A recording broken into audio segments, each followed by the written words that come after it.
Welcome back everyone, and it's time to go balls deep. Today we are talking about Mikasa's relationship with Eren. This is a follow-up to our last Attack on Titan video where we explain who the father of his story's baby may be and why she decided to get pregnant for the overall story in the first place. I want to thank every single one of you that smashed the like button and the notification bell for the channel to show us your support and interest from that video. You absolutely killed it on the Historia video, so here I am fulfilling my promise in return. Now in the Historia video, we gave concrete evidence that Eren is involved in Historia's pregnancy. Eren has orchestrated her pregnancy so that the curse of Ymir will disappear and this baby will be the first human to gain true freedom. However, today we will be covering why Eren and Mikasa are romantically in love and also break down why Eren decided to break Mikasa's heart in Attack on Titan Season 4 Episode 14. Well, there are multiple reasons why Eren decided to make such a drastic statement, but the answer contains spoilers. So here is your warning. Spoiler warning! Spoiler warning! Spoiler, spoiler, spoiler, spoiler warning!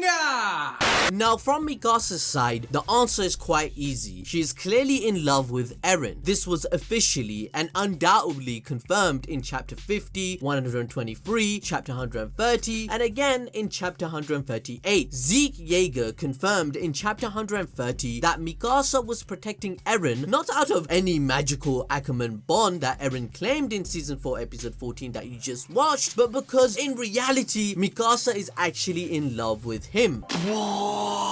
Now, from Eren's side, the situation is more complex and shrouded in mystery. And before you think it, no, Eren does not view Mikasa as his sister, as he has always been frustrated by her protective tendencies and has repeatedly told her that he is not her little brother, nor her kid. From their interactions throughout the manga, it is clear that Eren loves Mikasa and cares for her. In Attack on Titan chapter 138, Eren's answer to Mikasa's feelings has now become obvious, as he acknowledges her feelings and runs away with her in a dreamlike alternative reality, thus answering Mikasa's question in chapter 123 on whether or not she would have answered differently when Eren asked her point blank, "What am I to you?" Now unfortunately, the destiny that Eren possesses stops him from embracing his feelings of love for Mikasa, which makes their story that much more tragic. Stick around to the end of the video to understand why this is and the complete answer. First and foremost, I need to get everyone watching the video right now on the same page. This begins with explaining Mikasa's love for Eren and how that came to be. When we were first introduced to Eren and Mikasa as the main protagonists, their relationship was initially portrayed to us as siblings living under the same roof. Being very close, they stuck to one another quite often. They lived together for years and created an extremely powerful bond. Eren filled the hole in Mikasa's heart and saved her from her shroud of darkness per se. In their childhood, Eren's antics standing up against bullies made Mikasa smile but worry at the same time. The display of emotions was painted perfectly from the get-go, as there was an instant recognition of care and love, although it wasn't clear if it was anything beyond the love of family at that point of time. However, as the story unravels, we come to find out that Mikasa's biological parents were murdered and that Eren was actually the one to save and accept Mikasa into his home, where she was ultimately taken in by the Jaegers. The scarf she always wears was given to her by Eren during this moment, as he wrapped it around her in an attempt to comfort her when she had first lost all hope. So because of the way Mikasa first met Eren, it isn't really far-fetched to assume that Mikasa at the age of 9 fell in love with Eren, as there are studies done to find correlation which is similar to the Florence Nightingale effect, or the opposite of it, where someone who is giving care falls in love with their caregiver. In fact, in chapter 50, we are told by Mikasa herself that Eren is the sole entity she wishes to dedicate herself to. If you can remember, she joined the scouts in the first place simply to stay by Eren's side, despite wanting to live a peaceful life with just him, and it was Eren who allowed her to unlock her powers as a member of the Ackerman clan, which grants her superior abilities. Mikasa wanted to kiss Eren at the end of chapter 50. That much is clear because their death was imminent. But Eren, out of nowhere, out of sheer will, wanting to chase freedom and not give up on life, punches the Titan to find out another power that lets him control Titans. Looking back holistically, after the events of Wall Maria falling, the death of Eren's mother was a changing point to their relationship. During these years, Eren and Mikasa both had enrolled in military training, where Mikasa was a complete natural due to being an Ackerman, that resulted in Eren falling deeper into his inferiority complex that developed from childhood. This was one reason to emotionally detach himself away from Mikasa. In Attack on Titan chapter 50, we see a complete flashback of their relationship as children, where Eren's mother states that Mikasa had to save Eren once again. Eren develops an inferiority complex because Mikasa is a physically superior being to him. He loathes that he has to be saved or protected by her and tries to discourage her from effectively babysitting him both on and off missions in their future. This was due to Eren's false understanding of Mikasa's feelings. As a typical anime protagonist, Eren is completely oblivious to Mikasa's love for him. Instead, he thinks Mikasa's overprotectiveness means she thinks he is useless and can't really help himself, and that Mikasa only follows him since she feels a debt is owed to him for saving her life. However, in Mikasa's point of view, her feelings for Eren never really changed because in her eyes, the 9-year-old version of Eren was the one she was closest to, and seeing Eren the way he is now and how the world made it that way for him gives her the motivation to fight so she can once again get the Eren she fell in love with to return. The nature of Mikasa's feelings for Eren has been a subject of much curiosity to not only the fans of the manga like us fam, but also the characters in the story. Many characters interpret Mikasa as being romantically interested in Eren. For example, Ian commanded her to defend your boyfriend, which caused a usually stoic Mikasa to blush and quietly state that they're just family.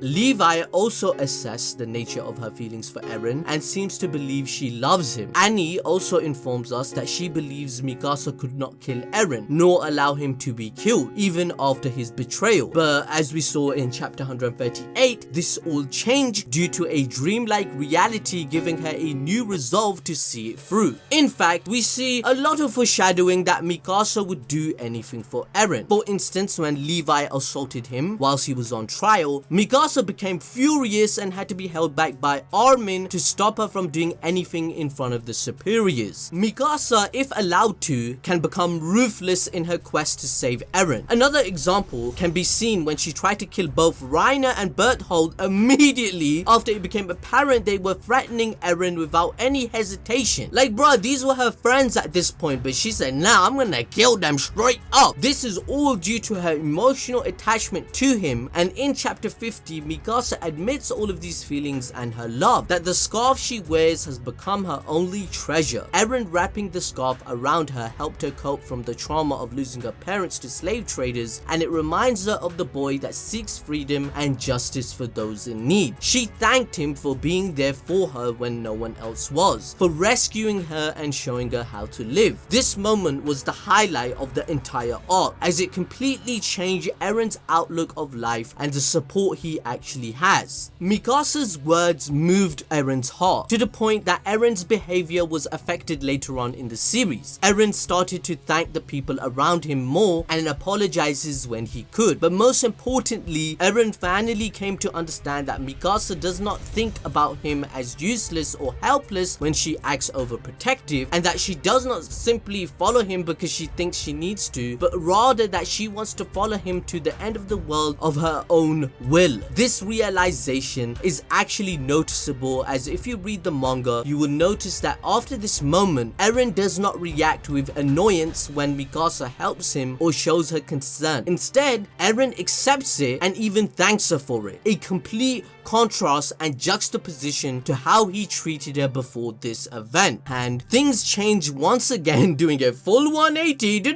Rewind that shit. Yeah, it's rewind time. After the time skip, Eren starts doing things on his own and pushes Mikasa aside. This is because Eren discovers a new power that Attack Titan possessed after kissing Historia's hand. Eren was able to see the future paths and memories. I will explain the tragic implications of this power. Please stick around for a few more moments. Essentially, during the intervention between Eren, Mikasa and Armin in episode 15 season 4, Eren reveals that all Ackermen have a master host effect. According to him, this was biologically programmed into Ackermans when they were experimented on, giving them their incredible strength and fighting capabilities. The assumption was in order to control the Ackermen, a trait that was given so that they had no choice but to follow their host. During Mikasa's kidnapping, Eren, shouting at Mikasa to fight, assigned himself as Mikasa's host. The Ackermen are able to unleash their power when their hosts are in danger, and they will often have headaches as their inner self fights against the instinct of the Ackerman blood. Eren told Mikasa that her following and fighting for him is just from her Ackerman blood. He then harshly calls her a slave to her own blood, which is something he despises, as his motive in life is to seek freedom. By saying this to Mikasa, she is the opposite of this. However, we know that this is a lie. Why the fuck you lying? Why you always lying? Oh my god. Nothing but fake news. This is because Zeke Yeager debunks this idea in chapter 130 when we see a flashback before Eren deciding to attack Marley. He asks his brother why Mikasa cares for him so much. Zeke states that in his knowledge of history that there is no such idea of a host effect for Ackerman, and that it's a complete lie, that it is not the reason for their headaches. Zeke then goes on to explain to Eren that Mikasa fights for him because she may be in love. She likes Eren so much so that she'd snap a Titan's neck for him. Now the next question that we need to answer: why did Eren lie to Mikasa? Why isn't he confessing his love for her? So as we see in chapter 110 and chapter 138, Eren wanted to throw away the scarf that has a lot of sentiment and meaning to their relationship. Well, Eren's reason for doing this is attached to why he said he hated Mikasa. Eren's rumbling plan is definitely a chaotic scheme that will cause a lot of death, probably even his own, depending on what is revealed in Attack on Titan chapter 139. Remember that Eren knows the future due to the Attack Titan, and he is trying to break the cycle of paths, the curse of Ymir, create peace, give freedom, and possibly destroy the time loop that occurs. Eren is the most knowledgeable person in the world right now, besides Ymir Fritz, because he has access to the most paths and the future memories. This allows him, obviously, to see a perspective that no other character can understand just yet unless they keep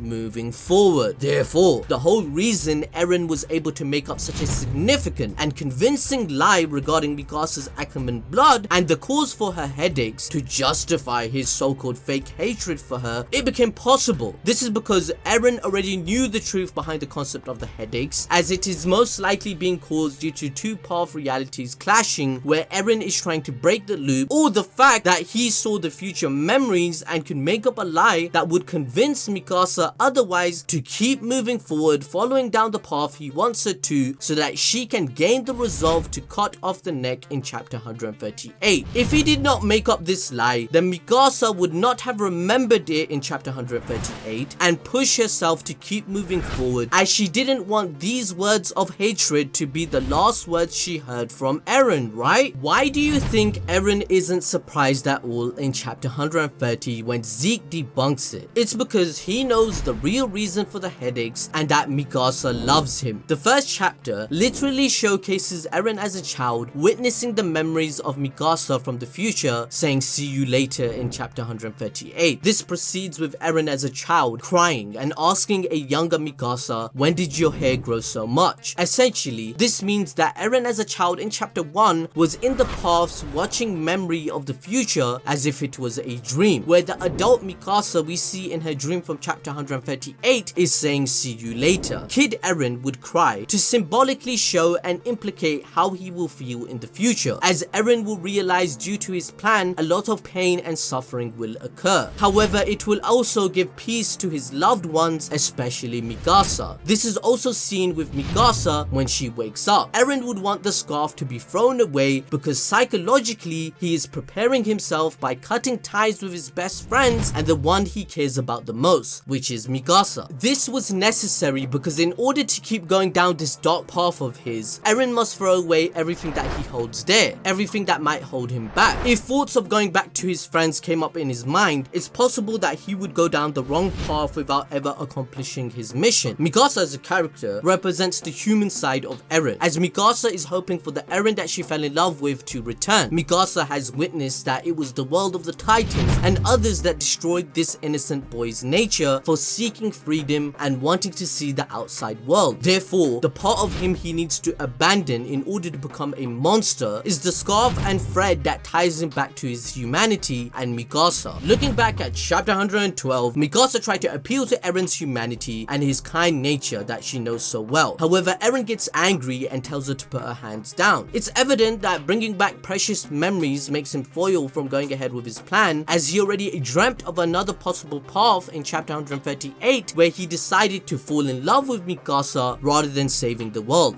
In the other dream of chapter 138, where they are together living their life happy together, Eren literally tells the same intentions to Mikasa to throw away the scarf in that scenario as well, because at the end of the day, he just wants her to be happy and live a fulfilled life. That's what unconditional love really is, where you would do anything for that person, even destroy the whole world, correlating back to what Zeke said in chapter 130, that Mikasa would break a Titan's neck for him due to her feelings. Well, Eren did just that and destroyed the whole world because of his feelings for Mikasa and his ideology for true freedom for the whole world. Furthermore, Eren already admitted that he can't respond to Mikasa's feelings because he doesn't have enough time due to the curse of Ymir. In chapter 130, Eren asks his brother that he only has 4 years left to live and if he should have a child, explaining how their lives will continue even after he dies and how Eren wants for them to live long happy lives. At this point, we were pushed to understand that Eren impregnated Historia, but Eren's relationship with Mikasa was still valid. As we explained in our chapter 138 review, which I highly suggest for you to check out, there were two paths that Eren was standing in front of, one leading to a world with no peace and another which achieves it. The first one was if Eren decided to go with the one person he loves, who is Mikasa, and the second path is the one we are seeing, where Eren decided to do the rumbling, but in this path he couldn't be with her. The divergence between these dreams and realities lies in Mikasa's response to Eren in a flashback we saw in chapter 123. This was when Eren and Mikasa went outside Paradise for the first time, after Eren foresaw the memories of the future. Eren even admits that he knows he can't even change the future to the boy Ramsey and Halil, if I can remember, but he still asks the question to Mikasa on why she cared about him so much, where Mikasa answers that they are family. At the end of chapter 123, Mikasa then questions her own response, where later in chapter 138 we see a reality where she did in fact give the answer to Eren, saying she loves him and they should just live the rest of his 4 years in peace. However, in this reality, the cycle of Titans continued with the curse of Ymir, and Eren then wakes up from this reality as if it was a dream back in chapter 1 as a child. Now, whether or not these realities were actually different alternative paths or just simply dreams, it doesn't matter. The fact is, Eren and Mikasa ending up together would have brought forth a reality where nothing would change for the others, which is why it is so tragic. Chapter 138 makes it obvious that Eren does have intentions to love and marry Mikasa if the world wasn't in the state that it was. He would respond to her feelings if she confessed that she is in love with him, but the destiny that Eren possesses cannot allow for this to occur just yet. Eren more than likely knew this, and he knew Mikasa actually loved him, but needed to make sure she doesn't act on her feelings to continue following him when he needs her to hate him and be the one who kills him, so the world can be united and saved. And that's the end of their tragic story. Let's hope for chapter 139 to blow our minds once again. I will see you guys next month at the ending. Make sure to smash the notification bell, smash the like button, follow us on social media, join the Discord, and I'll see you guys next time.